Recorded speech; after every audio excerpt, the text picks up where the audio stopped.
see what's happening in the media. Targeted personal attack on my person, on the institution. And we all know how this works.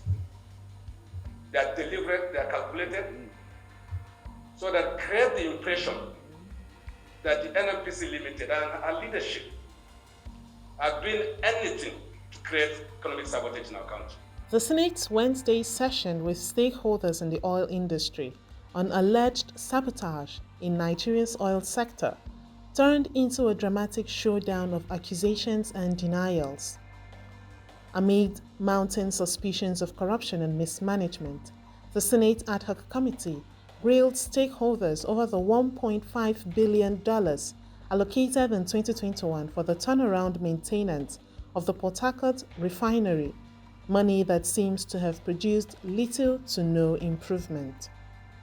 In his opening address, Senate Leader and Committee Chairman Opeyemi Bamidele urged stakeholders to refrain from finger-pointing and maintain calm, constructive dialogue. We also have at hand a grievous issue of national concern that directly borders on the importation of hazardous and substandard petroleum products. And the essence of today's meeting is one, for us to be able to meet with the stakeholders and to be able to also make you to be a part of our agenda setting, and most importantly, to be able to appeal to all stakeholders. In the meantime, by saying, let the accusations and counter-accusations stop. We understand the concern of Nigerians. A lot of Nigerians are concerned about ensuring that we do not kill local initiative and local investment to allow them to survive. Just like a lot of Nigerians are also concerned about ensuring that we do not consciously inaugurate a monopoly, which will not serve overriding public interests and which will not be consistent with global best practice standards. All these are issues, but in the meantime, while we work. But as the session progressed, things heated up. Mele Kyari, Group Managing Director of the Nigerian National Petroleum Company Limited, NNPCL, firmly denied his company's involvement in the importation of substandard fuel. Kyari claimed that these poor quality products are smuggled into the country rather than coming through his company. Mr. Chairman, this company has grown, Mr. Chairman. We're proud to say this. From a loss company for 43 years to a profit-making company today, Mr. Chairman. Mr. Chairman, this is very clear from everything you have said through this investigative hearing that you can see the majority of the issues you have raised have nothing to do with the NNPC Limited. Yet, everybody believes, by sheer misinformation which my minister has highlighted, the NNPC is responsible for creating any economic sabotage in our country. Chairman, there are rules, there are regulators. We follow the rules. Nobody will bring product into this country that doesn't meet specifications. If it does happen, it's crime. It couldn't have passed through any regulatory institution. It is impossible. We all know what happens. Smuggling does take place. And I'm happy that the Customs Service is here.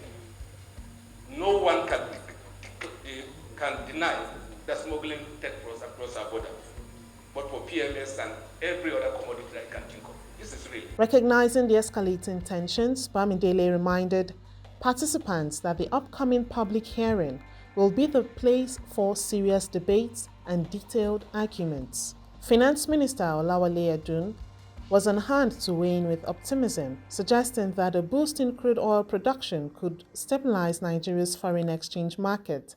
He also voiced confidence in the committee's ability to conduct a fair and unbiased investigation. Already, Mr. President has signed some executive orders which have meant that oil and gas investments, particularly in the gas sector, have started to flow back. We saw a $500 million investment just a couple of weeks ago, and we are told that about $7 billion,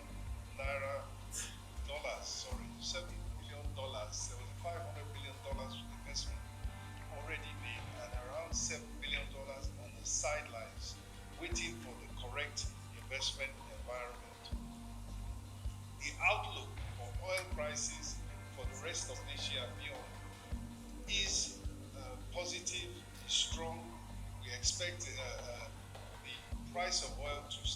relatively high, and so we must seize this opportunity.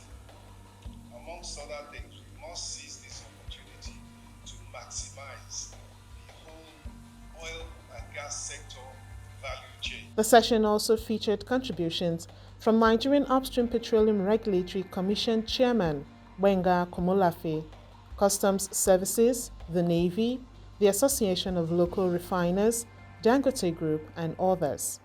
They assured the committee of their willingness to provide their perspectives at the appropriate time.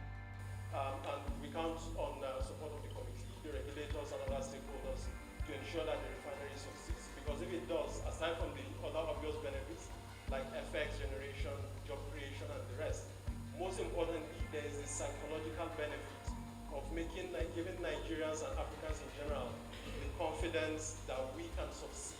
We can build big things and make them successful. And that's The ad hoc committee has vowed to expose those behind the importation of dangerous and adulterated fuel, a serious issue that's making waves across the country.